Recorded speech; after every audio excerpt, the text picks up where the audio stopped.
A continuación, en la siguiente plática, tendremos un diálogo por la transparencia con la temática Constitución de la Ciudad de México y Transparencia y Rendición de Cuentas. El ponente que nos acompaña a mi izquierda es el comisionado ciudadano Arístides Rodrigo Guerrero.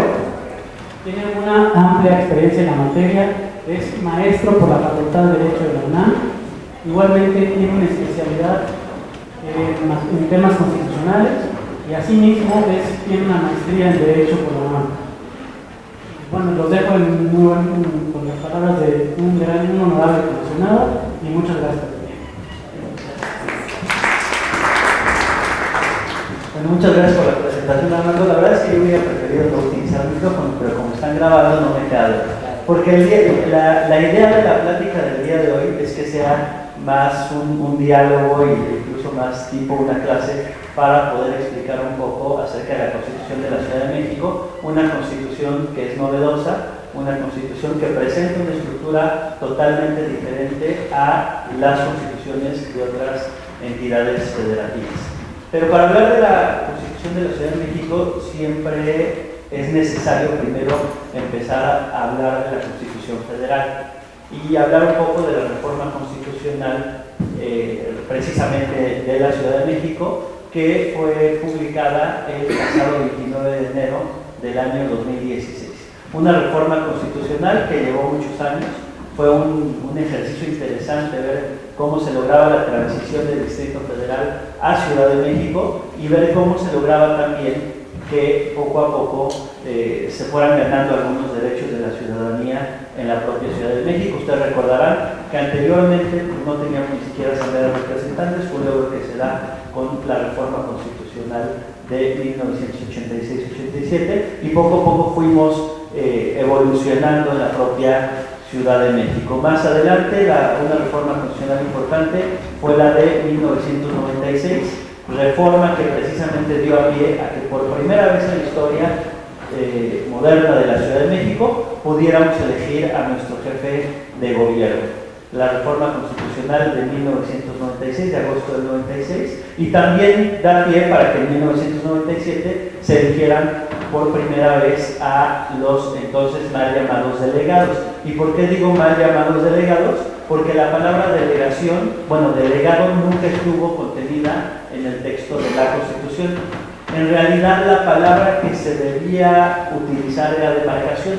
El concepto de demarcación sí se encontraba en el artículo 122 constitucional, no así el de delegación. Delegación fue un error que se incorporó en el entonces Estatuto de Gobierno del Distrito Federal, y la naturaleza de delegación era que el entonces regente de la Ciudad de México delegaba sus facultades al entonces delegado de Azcapotzalco. Entonces no había una elección para determinar quién sería el representante de la demarcación territorial, sino que era una delegación. El regente delegaba sus funciones para que gobernara determinada demarcación. Entonces siempre fue un error histórico el seguir utilizando la palabra demarcación, y de hecho un error que se mencionaba siempre que nos dan un formato y nos piden que señalemos nuestro domicilio, siempre estaba ahí, incluso todavía lo vemos, ¿no?, que sea delegación, pero fue un concepto que en realidad nunca debió haberse utilizado, bueno, más bien no debió utilizarse después de la reforma constitucional de agosto de 1996, porque a partir de 1997 es que por primera vez tuvimos elecciones libres a través de sufragio libre, secreto y directo en la Ciudad de México, y por primera vez tuvimos entonces a los titulares de las demarcaciones territoriales electos por la ciudadanía, electos por 3 años, y en el caso del jefe de gobierno fue electo únicamente por 3 años en 1997, entonces Cuauhtémoc Cárdenas. Poco a poco se fue dando la evolución de la Ciudad de México. Y pasaron los años, llegó el año 2000, la elección del año 2000, 2006, y empezaron a haber algunas iniciativas de reforma constitucional para precisamente modificar la naturaleza jurídica del entonces Distrito Federal. Hubo iniciativas en las que se pretendía que fuera una gran alcaldía de esta Ciudad de México. Hubo algunas otras iniciativas que pretendían que fuéramos un municipio municipios, que tuviéramos municipios en lugar de alcaldías, y así poco a poco, a partir del año 2003, se fueron presentando iniciativas que se fueron acumulando, y tardamos muchos años porque fue hasta el año 2015 cuando se presenta la iniciativa definitiva, que se acumula con las demás iniciativas, para que en el año 2016 se llevara a cabo la reforma constitucional, cuando se publicara la reforma constitucional, insisto, el 29 de enero del año 2016, y que desencadenó una serie de acontecimientos jurídicos que culminaron en la Constitución de la Ciudad de México. Pero entonces les decía yo un poco acerca de la Constitución Federal. La Constitución Federal es un texto bastante interesante, muy interesante, pero a la vez bastante parchado. Siempre en mis clases de Derecho Constitucional me gusta decir que sí es un texto que digo, es nuestra carta magna, pero que es un texto también que está bastante desordenado. Es un texto que se encuentra muy desordenado y que incluso es difícil para la lectura de la propia ciudadanía. La Constitución de la Ciudad de México, más o menos, aquí voy a hacer una encuesta, ¿cuántas reformas constitucionales creen que haya tenido nada más en el último periodo presidencial de Enrique Peña Nieto? Por decir un número. ¿Algún número al que se te ocurra? 3.000 reformas constitucionales. Ahora les voy a dar un parámetro también para que no se me vaya muy arriba aquí mi querido Carlos, porque Carlos se me fue muy arriba. Les voy a dar un dato nada más de derecho comparado para que podamos tener un referente. La Constitución Española de 1978, y a la fecha lleva únicamente 2 reformas constitucionales.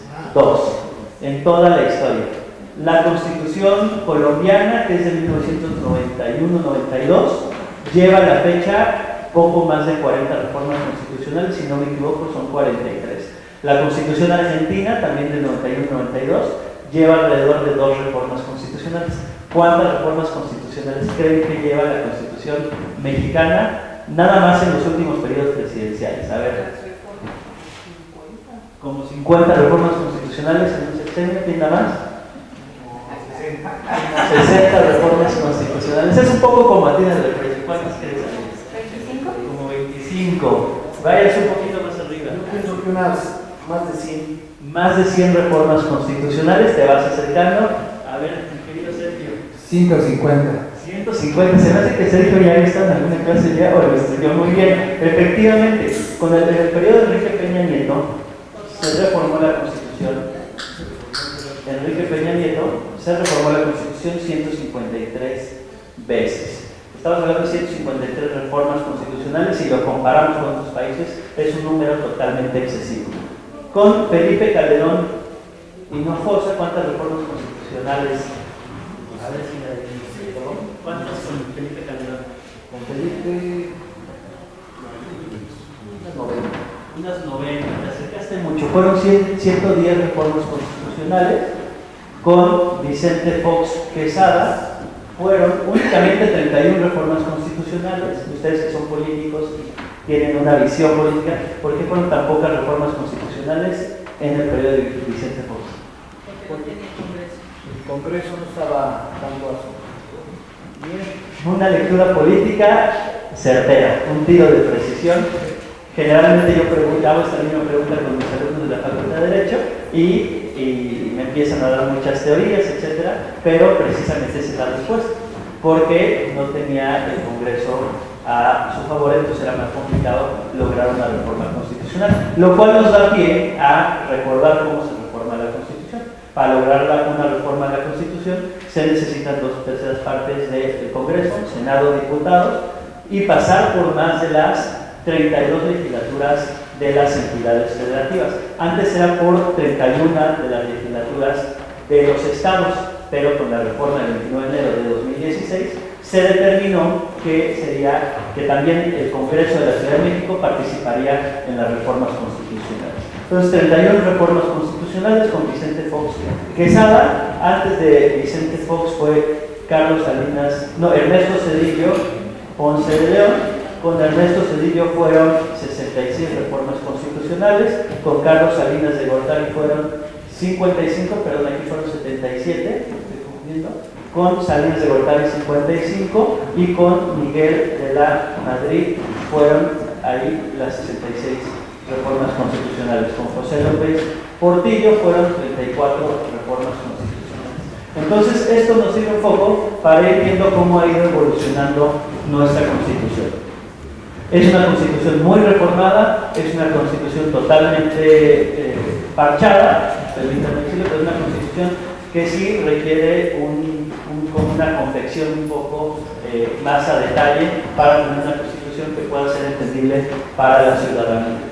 Hay un ejercicio que hicieron incluso Diego Valadez y Héctor Fixfierro de reordenar la Constitución. Es un ejercicio bastante interesante que presentaron como libro con el objetivo de lograr que en el centenario de la Constitución se tuviera una Constitución reordenada y consolidada.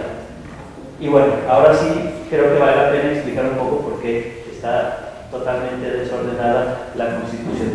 Y aquí les voy a dar algunos elementos de técnica legislativa que les van a servir también cuando vayan a elaborar ustedes sus bancos.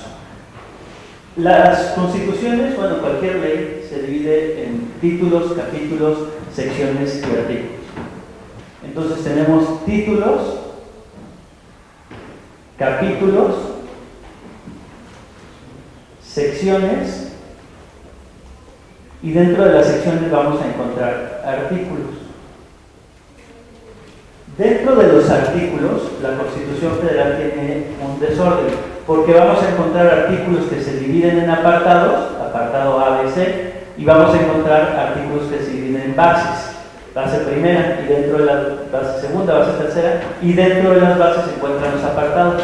Entonces termina siendo un desorden, porque voy a poner dos ejemplos. El artículo 41 constitucional, ustedes van a encontrar que se encuentra dividido en bases, identificadas con el número romano, y dentro de las bases, por ejemplo, en la base tercera, ustedes van a encontrar apartados, apartado A, B, C y D. Pero cosa diferente con el artículo 122 constitucional que vamos a ver en un momento. El artículo 122 constitucional se divide al revés. El apartado es el siguiente elemento, A, B, C y D.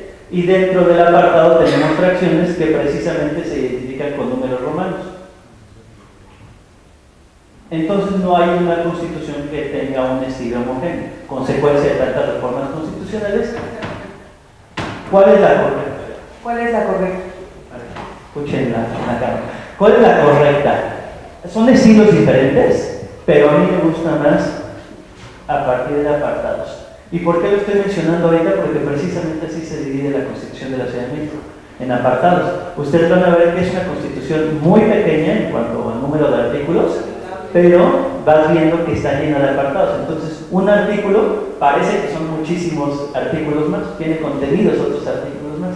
Pero entonces tenemos diferentes estilos y tú me dirás cuál es la correcta. Desde mi punto de vista, lo ideal sería que fueran bases, las bases tuvieran en su interior las propias fracciones. Pero bueno, es dependiendo de esos estilos, pero lo único que sí valdría la pena es que hubiera un estilo homogéneo.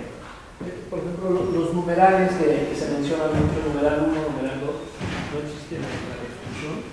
En la Constitución Federal, no en la Constitución de la Ciudad de México, sí. De la Ciudad de México, sí. Vamos a encontrar que ahí empiezan ya los numerales 1, 2, 3, 4, 5, con número arábigo. Ahorita tocamos la Constitución de la Ciudad de México, seguimos con la Constitución Federal. Entonces, una Constitución se divide en títulos, bueno, cualquier ley se debe dividir en títulos, capítulos, secciones, artículos, y dentro de los artículos ya es que encontramos, insisto, los apartados. En el caso de la Constitución Federal, y bueno, la Constitución Federal, vamos a empezar por la primera pregunta que se hace siempre: ¿cuántos artículos tiene la Constitución Federal? ¿Quién quiera decir un número? 140. 140, estás muy cerquita. ¿Quién más? ¿Y quien quiera decir? La Constitución Federal tiene 136 artículos. 130, estaba muy cerquita, son 136 artículos y se divide en títulos. ¿Cuántos títulos tiene la Constitución Federal? Es una pregunta más compleja. Pero voy a preguntar a Maribel, para medirla, ¿cuántos títulos tiene la Constitución Federal? 30 títulos son muchísimos. Títulos es lo más amplio que tienes, porque a partir del título ya vendrán los capítulos. 5 títulos. Se ponen muy arriba y aquí muy abajo. Son 9 títulos. ¿Ya le encontraste? Ah, ¿te acordaste? Bueno, Carlos viene muy bien preparado y ha estado a punto de acercarse. Son 9 títulos los que tiene la Constitución. Otro de los errores que yo he detectado al estar estudiando la Constitución, y eso es lo primero que hago siempre en las clases de constitucional, es señalar que no todos, cuál es el nombre de cada uno de los títulos. Y generalmente, cuando yo pregunto cómo se denomina el título primero, ¿algunos de ustedes lo recuerdan?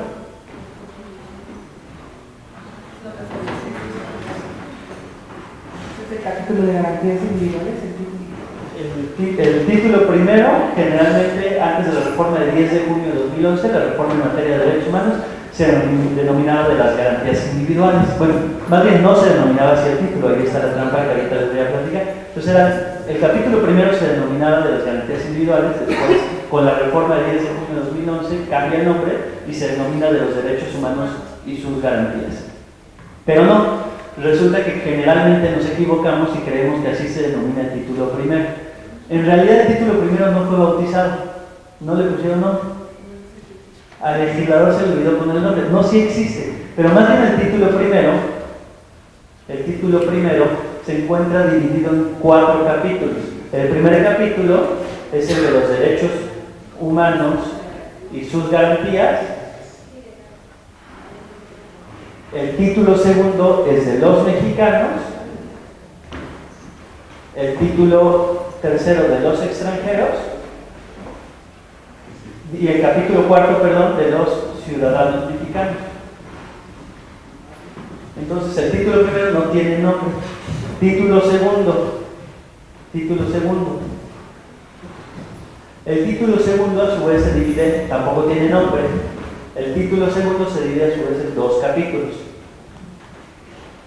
El primero se denomina de la soberanía y la forma de gobierno, y el segundo se denomina de la federación, de las partes integrantes de la federación, de las partes integrantes de la federación. Entonces, ustedes dirían, seguramente aquí está contenida la Ciudad de México y toda la Revolución de la Ciudad de México. No, eso se encuentra más adelante, ahorita lo platico. Título tercero, tampoco tiene nombre. Y el título tercero se denomina, no tiene nombre, pero tiene 4 capítulos. El primero es de la división de poderes. Y el capítulo segundo, tercero y cuarto, ustedes me lo van a decir porque ya se sabe la división de poderes. ¿Cuáles son? Exactamente. Empezamos aquí con el legislativo, el ejecutivo y el judicial. Es a partir del título cuarto cuando ya empieza a tener nombres, ya empieza a tener nombre cada uno de los títulos de la Constitución. El cuarto se denomina de la responsabilidad de los servidores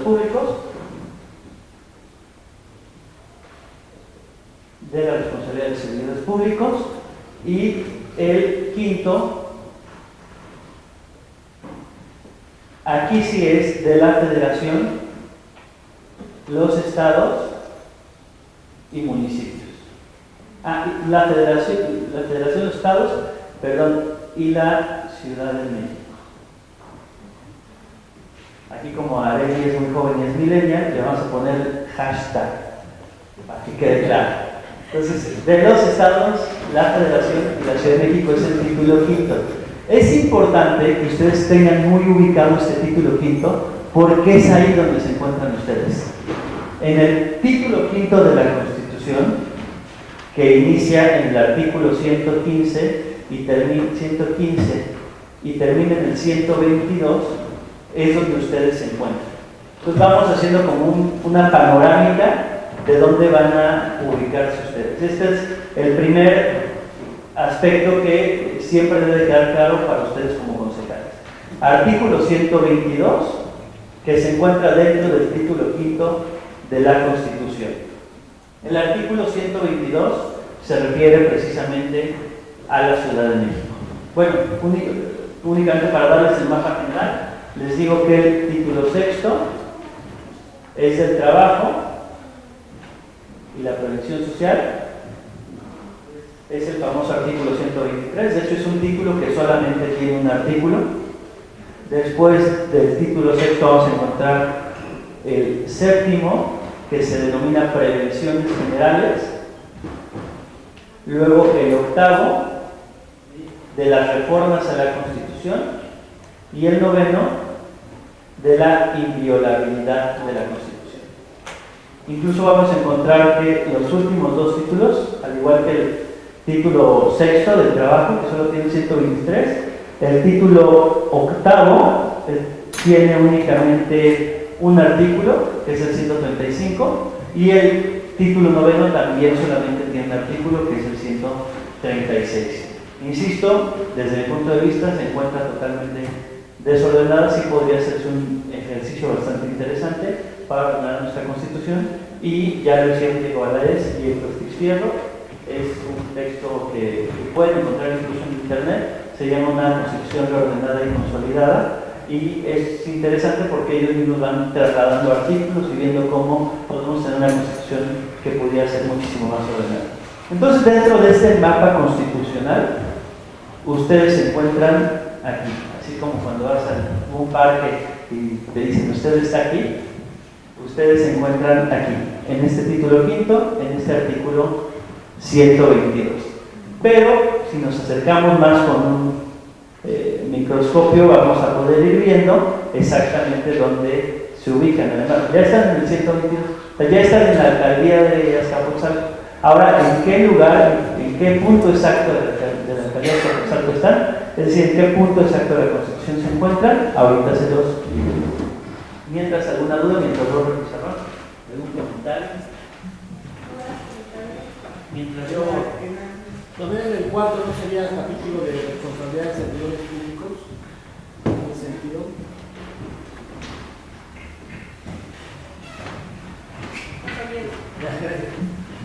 Decía que en el título cuarto, en la responsabilidad de servidores públicos, porque tenemos esa figura, ¿no? De servidores públicos. Sí, tienes razón. Bueno, es un marco más general, y bueno, creo que también me faltó decirles dónde estoy yo, porque ya les dije dónde están ustedes, pero no les dije dónde estoy yo. Yo me encuentro en el título primero, capítulo primero de los derechos humanos y sus garantías, artículo sexto constitucional. Este se divide en dos apartados, apartado A y B. Yo me encuentro en el apartado A.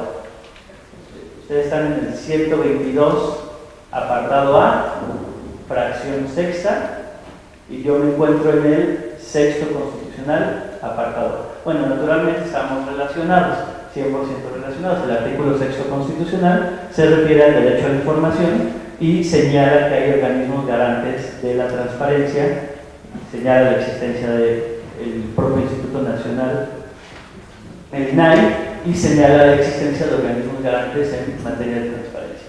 Entonces ya tenemos bien ubicados dónde nos encontramos, dónde se encuentran ustedes y dónde me encuentro yo.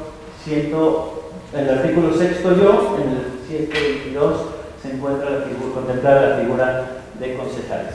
Es entonces que en el 122 a su vez se divide en apartados. Este sí tiene una estructura un poquito más interesante, probablemente consecuencia de una reforma más reciente. Ya cuidaron un poquito más la técnica legislativa. Entonces tenemos que el 122 se divide en apartado A, B, C y D. El apartado A es donde vamos a encontrar toda la estructura de la Ciudad de México. Yo les recomiendo que lo lean completo. ¿Tienes por ahí?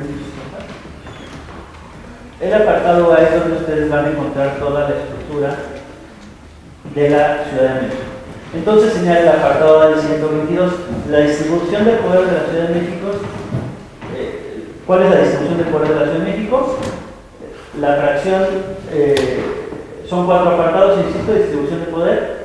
La fracción primera se refiere a la forma de gobierno, que prácticamente copia el modelo federal. Es un gobierno republicano, representativo, laico, y en ese mismo artículo señala que va a ser necesaria la creación de una constitución local. Luego viene la fracción segunda. La fracción segunda se refiere al poder legislativo, la tercera al ejecutivo, la cuarta al judicial, la quinta a la administración pública. Me detengo aquí en la sexta, que es donde les digo que están ustedes, que es la división territorial,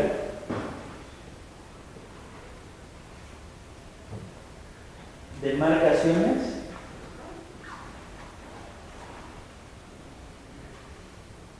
y alcaldías.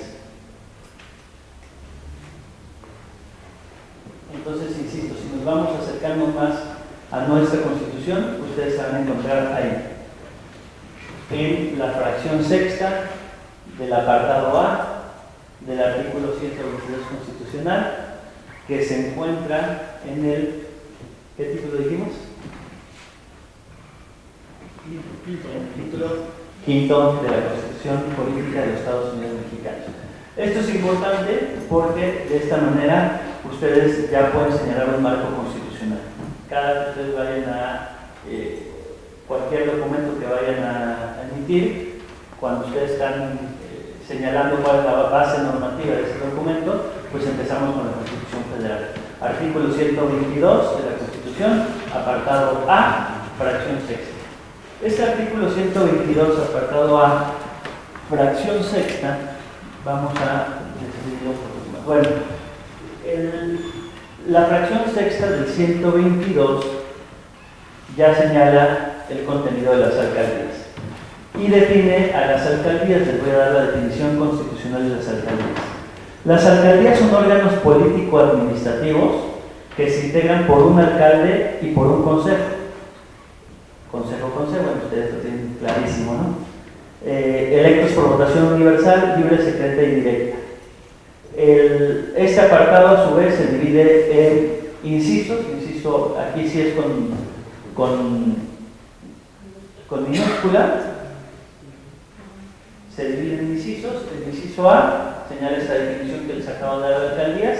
El inciso B señala la existencia de la elección consecutiva de alcaldes y concejales, el cual no es tema de este diálogo, pero que ustedes seguramente les va a llamar mucho la atención a futuro, porque va a ser la primera vez que se puedan elegir los alcaldes y los concejales.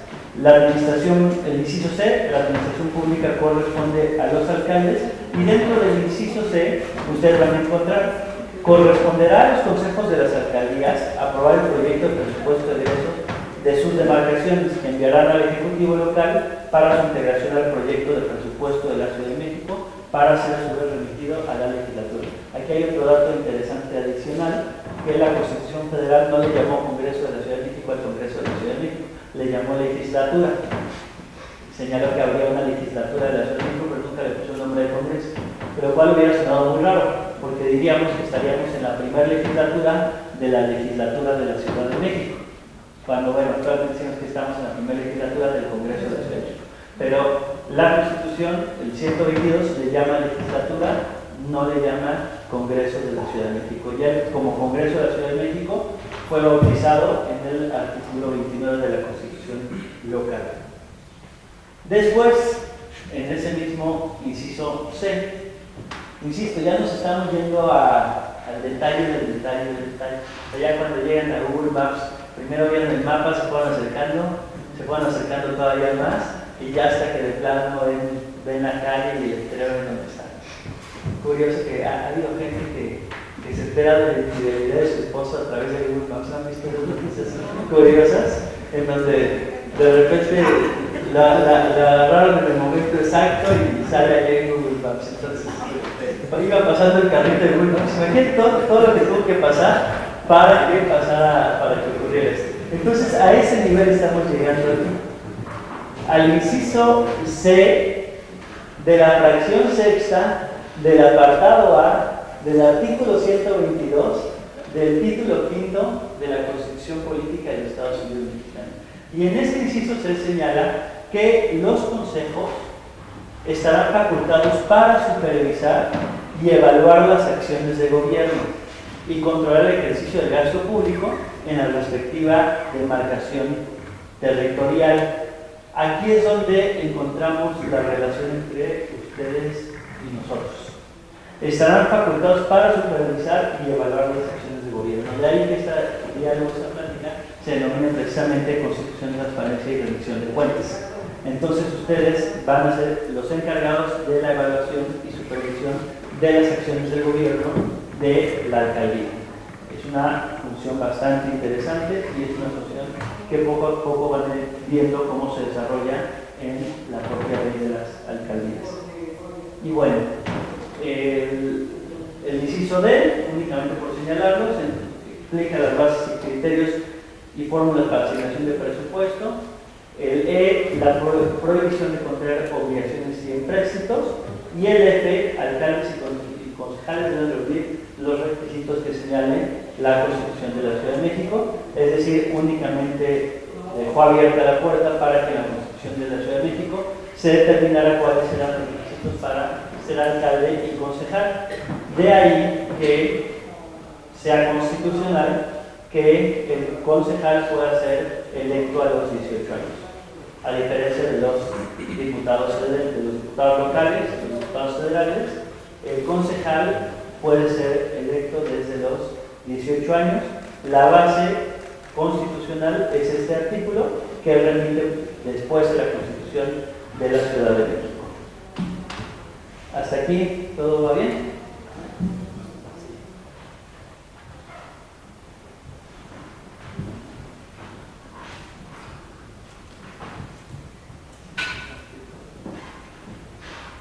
Ahora, si ya tenemos muy clara la Constitución Política de los Estados Unidos Mexicanos, digo, fue una repasada rapidísimo, pero espero que vayan teniendo un poquito claro cuáles son los títulos. ¿Todos se acuerdan más o menos? ¿Sí? Hacían por ahí apuntadas. Bueno, nada más a manera de repaso, ahora recuerden los títulos.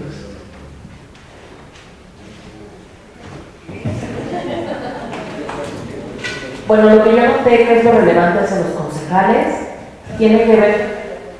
Espera, te estoy diciendo lo que yo no. No, o sea, lo que a mí me pareció muy relevante es el título 5 del apartado A del artículo 122, en donde nos hiciste el favor de explicar en la fracción 6 todo lo conducente a los concejales, sus funciones y sus acciones.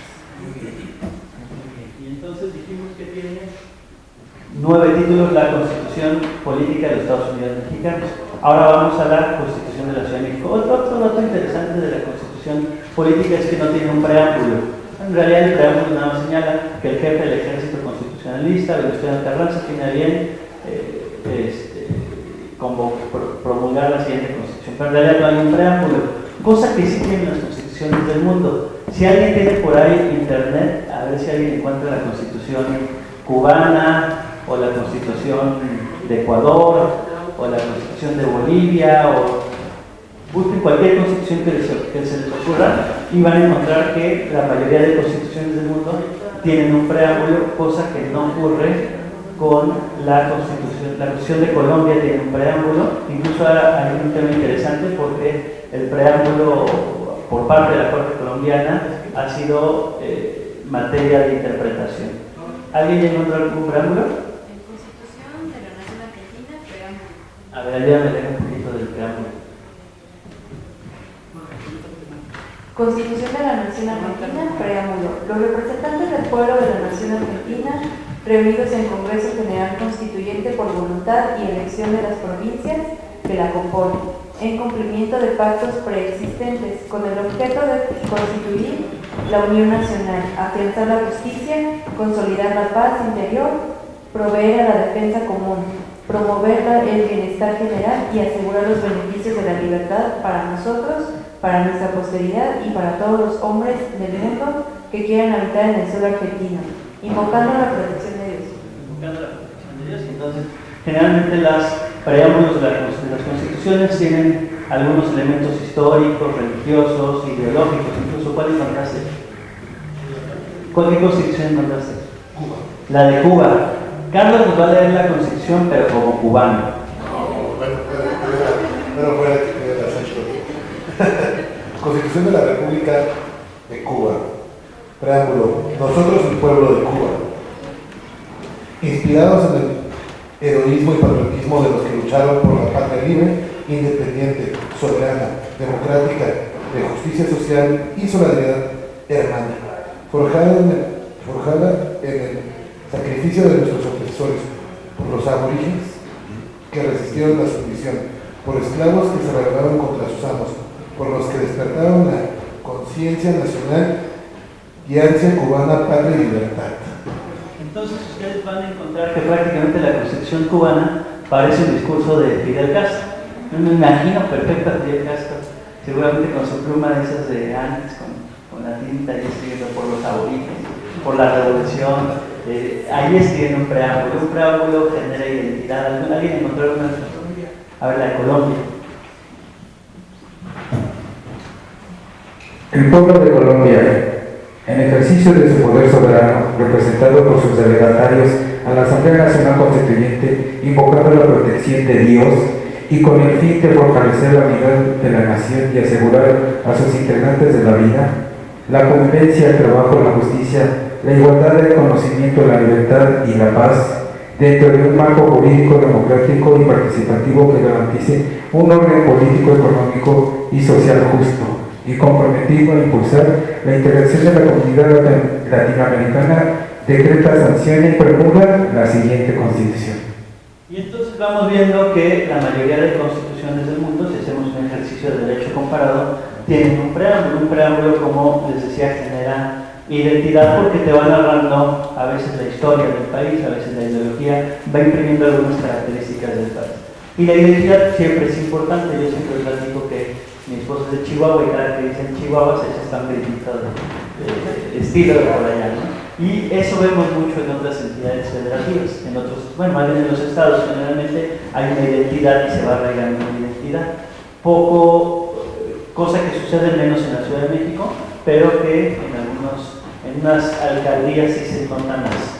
No sé en Azcapotzalco qué tanto ustedes sientan que hay una identidad o una identificación del habitante con la alcaldía de Azcapotzalco. Se ve mucho en Xochimilco, se ve mucho en Milpalta, que hay una identidad. No sé qué tanto aquí en Azcapotzalco, ustedes me lo dirán. Entonces se va generando una identidad. Y es algo interesante con lo que voy a empezar a platicar de la Constitución de la Ciudad de México.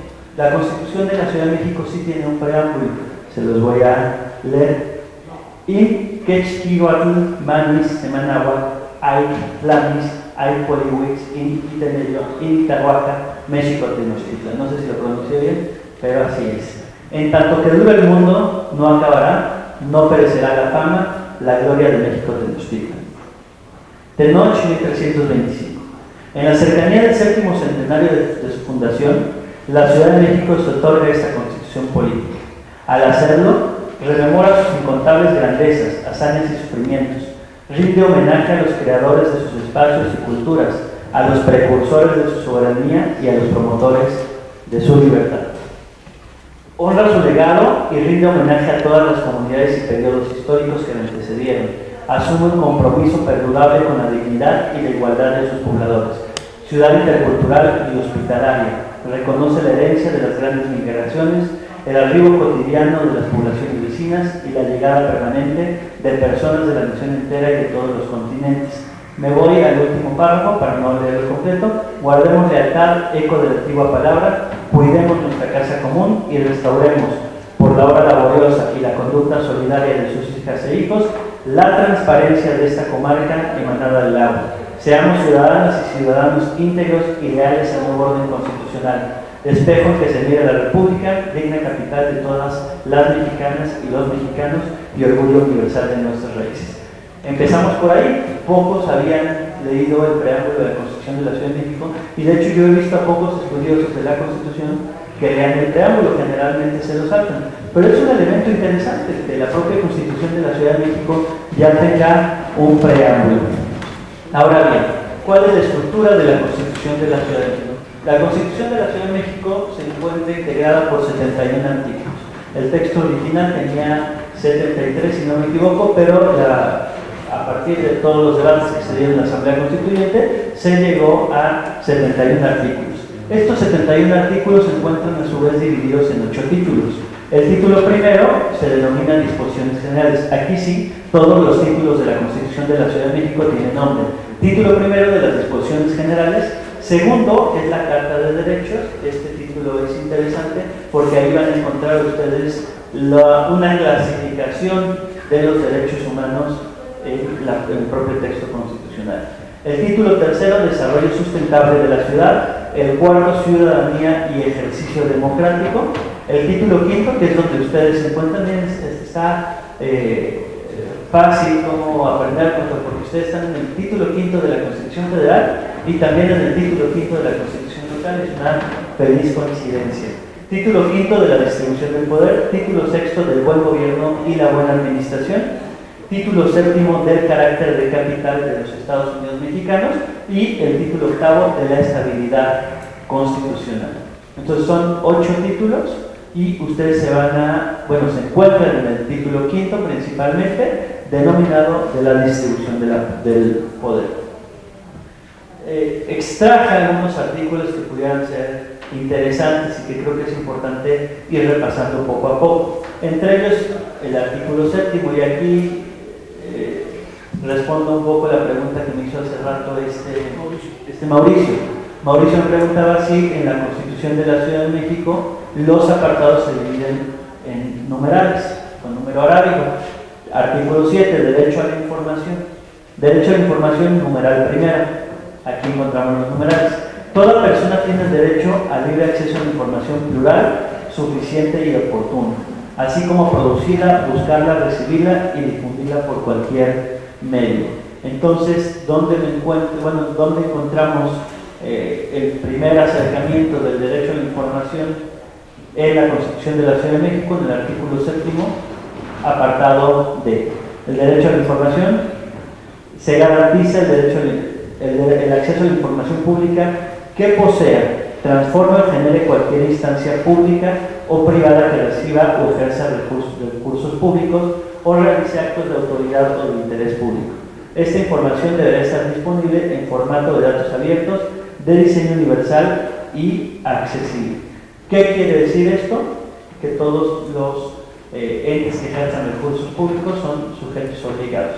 En la Ciudad de México nosotros hemos elaborado un catálogo de sujetos obligados y tenemos un total de 143 con corte a la fecha del día de hoy, porque este número de sujetos obligados puede ir variando atendiendo a las propias modificaciones que se van llevando a cabo en el propio ejercicio del gobierno. En la interpretación del derecho a la información prevalecerá el principio de máxima publicidad.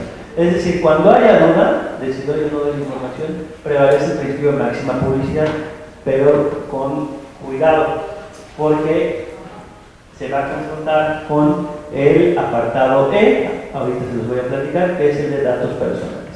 Pero ante cualquier duda, prevalece el principio de máxima publicidad. Los sujetos obligados deberán documentar los actos del ejercicio de sus funciones.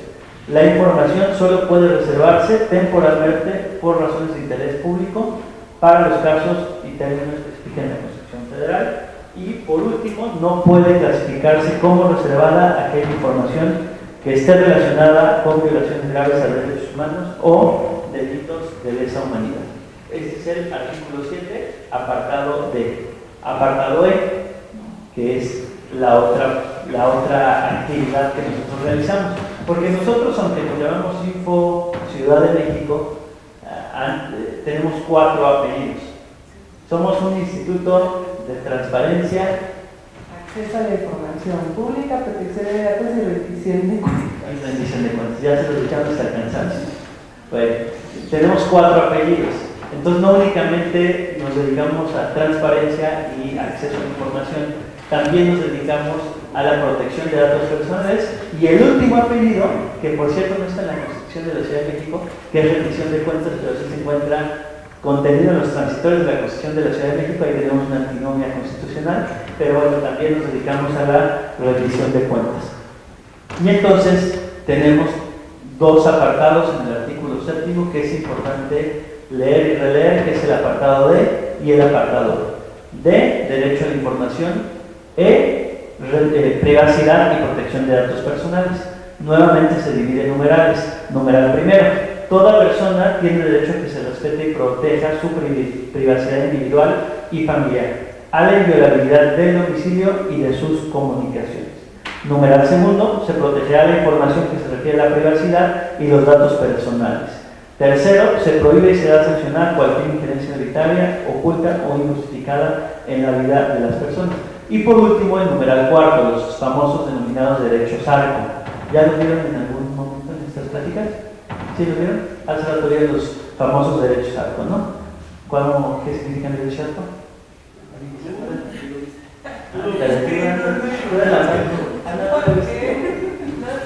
Estábamos todos, es acceso, rectificación, oposición o cancelación. ¿Por qué no dice tan bien? La que leyera, sí lo hizo muy bien. Nancy va muy bien, Nancy era de los alumnos que, por cierto, si adelante, seguramente sacaba 10 todos los exámenes. Bueno, los famosos denominados derechos ARCO se encuentran contenidos en el apartado E del artículo 7, y derechos ARCO significa acceso, rectificación, cancelación y oposición, ¿vale? Entonces, derecho a la información, artículo 7, apartado D, datos personales, apartado E del mismo artículo 7 de la Constitución de la Ciudad de México. Otro artículo que me resultó interesante comentar con ustedes es el 22. ¿Cuál es la clasificación que realiza la Ciudad de México de quienes nos encontramos, de las personas que nos encontramos o transitamos por la Ciudad de México? Tenemos a las originarias, que son aquellas que nacen en la Ciudad de México o son hijos de padre o madre que nacen en la Ciudad de México; habitantes, aquellas personas que residen en la Ciudad de México; vecinas, aquellas que se encuentran en la Ciudad de México por un periodo mayor a 6 meses, bueno, mínimo de 6 meses; y los transeúntes, a las personas que transitan únicamente por el territorio de la Ciudad de México. Entonces tenemos esa clasificación de quienes nos encontramos en la Ciudad de México. Capítulo 5 de la propia Constitución de la Ciudad de México, también del título 5, es decir, compartimos títulos nosotros. El capítulo 5 se denomina los organismos constitucionales autónomos, y es ahí donde se define el propio Instituto de Transparencia en el artículo 46. Creo que ya voy sobre un poco de tiempo, pero me voy rápido. ¿Qué son los organismos constitucionales autónomos? Los organismos constitucionales autónomos tendrán carácter especializado e imparcial. Tenemos personalidad jurídica y patrimonios propios, autonomía técnica y de gestión. ¿Quiénes son los organismos constitucionales de la Ciudad de México? Yo porque los órganos autónomos pueden ser el INPO, la Comisión de Derechos Humanos de la Ciudad de México, el ISM, y me pasa uno. Faltan 4, pero vas muy bien. Son 7, pero en realidad dijiste más de la mitad de instalados, porque somos 7. El Instituto de Transparencia, el Instituto Electoral, aunque mucho sorprende, el Tribunal Electoral también está clasificado como constitucional autónomo, con la Comisión de Derechos Humanos de la Ciudad de México, el Consejo de Evaluación de la Ciudad de México, la Fiscalía General de Justicia y el Instituto de la Defensoría Pública. Todavía no se instala este último. Entonces somos 7 organismos constitucionales autónomos, y el Instituto de Transparencia, así como en la Constitución Federal el INAI se encuentra contemplado en el artículo 6 constitucional, nosotros nos encontramos contemplados en el artículo 49. En el artículo 49 ya nos encontramos definidos. El INFO Ciudad de México es el organismo garante de los derechos de acceso a la información pública y la protección de datos personales. Su titularidad estará a cargo de 5 personas comisionadas. En su funcionamiento se regirá por los principios de certeza, legalidad, independencia, objetividad, profesionalismo, transparencia y máxima publicidad. Esos son los principios en materia de transparencia.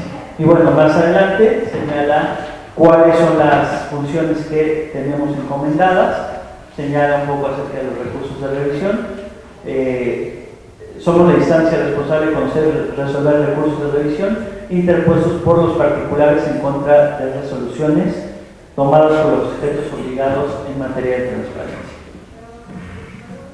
Entonces, artículo 49, ahí encontramos al Instituto de Transparencia de la Ciudad de México. Y ustedes se encuentran en el siguiente capítulo, en el capítulo sexto. Capítulo sexto del título quinto de la Constitución de la Ciudad de México, artículo 53. El artículo 53 a su vez se divide en apartados. El apartado A se refiere a la integración, organización y facultades de las alcaldías, y así ustedes van a ir encontrando los diferentes subtemas referentes a las alcaldías y a los concejales. Insisto, apartado A, integración. En el numeral primero define a las alcaldías, que bueno, repite la definición que ya habíamos visto en el artículo 122 constitucional. Después señala cuáles son las finalidades. De estas finalidades extraje nuevamente algunas de ellas. Una de ellas es promover una relación de proximidad y cercanía del gobierno con la población y garantizar la equidad, eficacia y transparencia de los programas y acciones de gobierno. El numeral décimo reúne la voluntad colectiva y bueno, este numeral señala cómo se van a encontrar divididas las propias alcaldías y señala el número de concejales que tendrá cada alcaldía atendiendo a la población. Los artículos transitorios de la Constitución de la Ciudad de México señalaron que en un primer ejercicio todas las alcaldías tendrían por parejo 10 concejales. Sin embargo, a partir del año 2021, el número de concejales podrá variar atendiendo a la población. Si no me equivoco, ustedes tienen alrededor de 400,000 habitantes. 425,000 y no sé la otra cifra. Muy bien. Entonces ustedes van a crecer en número de concejales. 12 concejales, exacto. Con más de 300,000 y hasta 500,000, las alcaldías se integrarán por el titular de la misma más 12 concejales. Entonces van a crecer 2 concejales más para el año 2021. Aquí tenía anotado el dato, que ya me lo actualizaron, porque según INEGI eran 400,161 habitantes. La última cifra era del 2015, pero actualizada entonces son 425,000 y tantos. Bueno, más adelante otro de los temas que creo que son de interés es el derecho a la buena administración pública, contemplado en ese mismo artículo, porque señala que se sujetarán los principios de la buena administración. Pero ¿qué es esto de la buena administración? Porque suena muy vago eso de la buena administración. El propio artículo séptimo, me regreso al artículo séptimo, apartado A, lo define. Toda persona tiene el derecho a una buena administración de carácter, aquí dan las características. De alguna forma sí suena muy vago eso de buena administración, pero las características de una buena administración es que sea receptivo, eficaz y eficiente. Recibir servicios públicos de conformidad con los principios de generalidad, uniformidad, regularidad, continuidad y calidad, así como el uso de las tecnologías de la información y comunicación. El mismo título sexto de la Constitución ya desarrolla de manera más amplia el buen gobierno y la administración. Dentro del buen gobierno y la buena administración nos referimos al gobierno abierto. Seguramente ustedes ya escucharon la plática de gobierno abierto que dio la comisionada Nava, si no me equivoco, o probablemente algunos no estuvieron, pero ella se refiere más que gobierno a un Estado abierto, porque con Estado abierto nos referimos a que no únicamente uno de los poderes debe tener un gobierno abierto, sino todos los demás poderes. Y entonces es donde hablamos dentro de Estado abierto, encontramos al gobierno abierto, al Parlamento abierto y a la justicia abierta. ¿Y qué significa hacer más accesible para la ciudadanía la comunicación con los representantes? De hecho, parte de los principios de un gobierno abierto es la participación ciudadana. De ahí la importancia de la figura de concejales que ustedes tienen, porque a través de esta figura de concejales es que tenemos un mayor acercamiento con la propia ciudadanía de esta capital. Entonces se refiere a los principios de gobierno abierto. Y por último, el artículo 53, apartado C, ya se refiere a los concejales. Este artículo, que seguramente ustedes ya habrán leído y releído en diversas ocasiones, señala primero cómo son electos los concejales en las demarcaciones territoriales, luego señala los requisitos y en el numeral tercero las atribuciones. Parte de las atribuciones que ustedes tienen como concejales en la fracción tercera del numeral tercero se encuentra aprobar el programa de gobierno de la alcaldía, así como programas específicos, revisar el informe anual de la alcaldía e informes parciales sobre el ejercicio del gasto público. Esto es rendición de cuentas precisamente. Esta fracción quinta, revisar el informe anual de la alcaldía e informes parciales en los términos establecidos en las propias leyes de la materia. Otra de las obligaciones y facultades que tienen, nombrar comisiones de seguimiento. No sé si ya lo hayan hecho, si no es importante que lo vayan haciendo. Nombrar comisiones de seguimiento vinculadas con la supervisión y evaluación de las acciones de gobierno y el control del ejercicio del gasto público. Y la novena, convocar a la persona titular de alcaldías y personas directivas para que concurran a rendir informes. Entonces, ustedes van a ir encontrando toda la serie de facultades y obligaciones que tiene el propio artículo 53. Leo una última: supervisar y evaluar el desempeño de cualquier entidad administrativa. Es decir, la propia naturaleza de ustedes como concejales va muy vinculada con la transparencia y con la rendición de cuentas. De ahí la importancia de estos acercamientos que estamos teniendo. Un poco primero para ir describiendo cómo es la Constitución, cuál es el contenido constitucional de las propias alcaldías, de los concejales, pero también cuál es el contenido constitucional de nosotros como organismos constitucionales autónomos encargados, como órganos garantes de la transparencia, la rendición de cuentas y la protección de datos personales. Entonces, celebro mucho el estar realizando estas jornadas, el estar platicando con ustedes, y también sería interesante que tuviéramos una interacción constante, estar en constante comunicación por cualquier duda que surgiera, que ustedes a su vez tengan esa posibilidad de llegar y mandar un WhatsApp o poder comunicarnos de manera más constante, para de esta forma que gane la ciudadanía y podamos potenciar este derecho contenido en el artículo 6 constitucional. Pues por mi parte fue un panorama general de la Constitución tanto federal como de la Ciudad de México y su vinculación con la transparencia y rendición de cuentas. ¿Alguno quisiera externar algo, alguna observación, alguna duda, algún comentario? ¿Alguna pregunta, algo?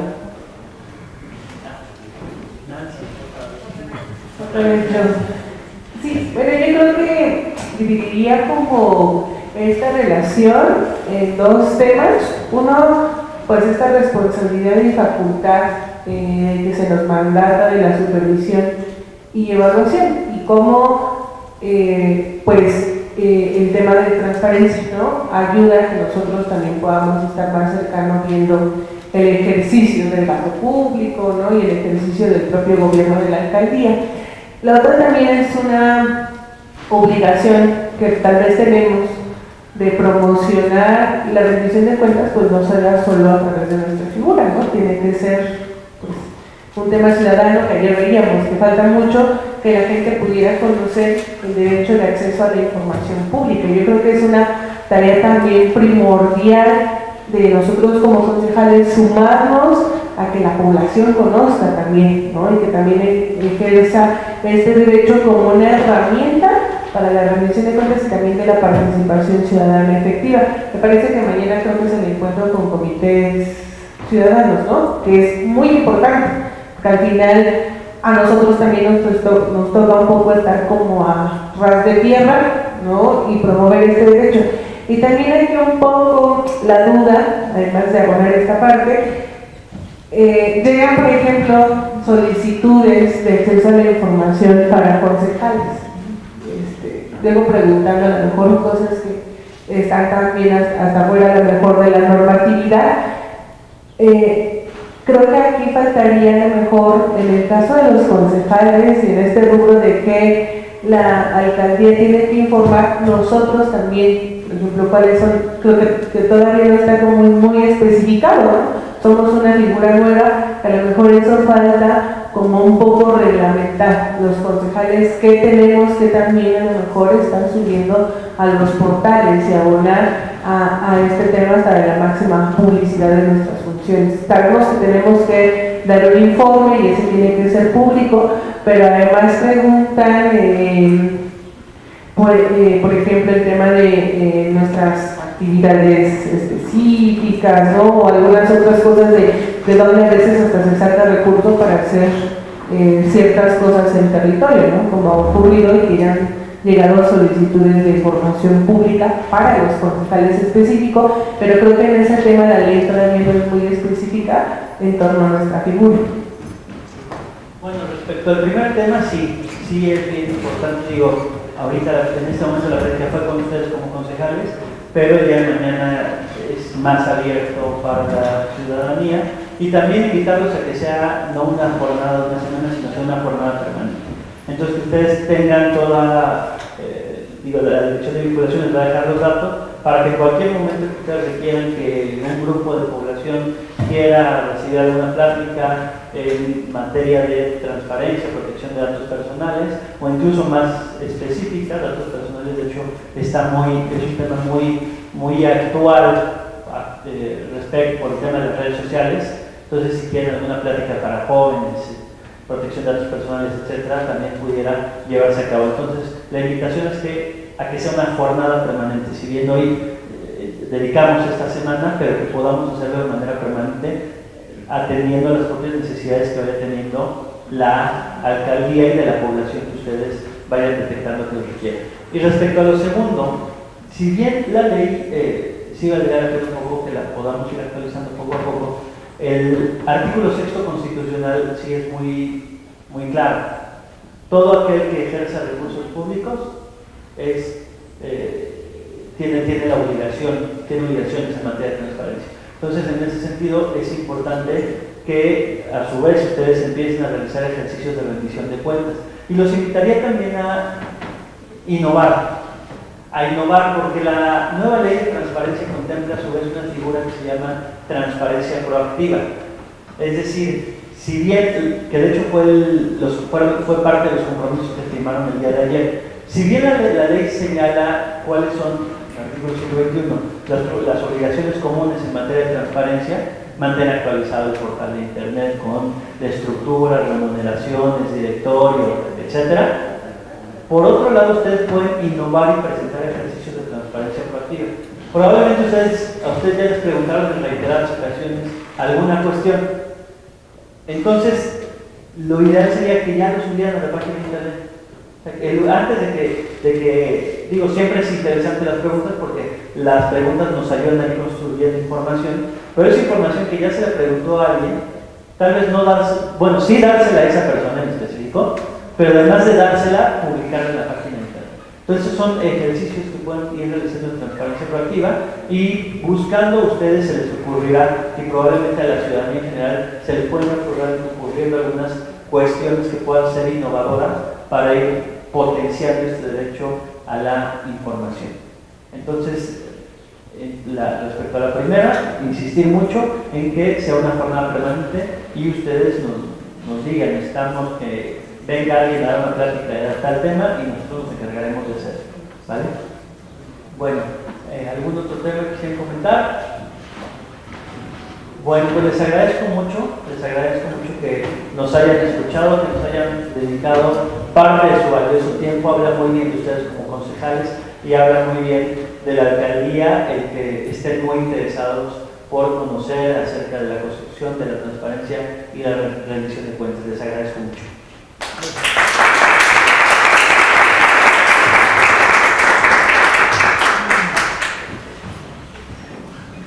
Hola, pues muchísimas gracias al comisionado Aristides que nos hizo favor de darnos esta plática tan productiva y muchísimas gracias también a los concejales, a las y los concejales y el personal que nos acompaña para seguirnos empapando de estos temas tan importantes que si bien es cierto nos falta muchísimo camino por recorrer, ya hemos avanzado bastante y seguiremos haciendo en coordinación con ustedes. Muchas gracias.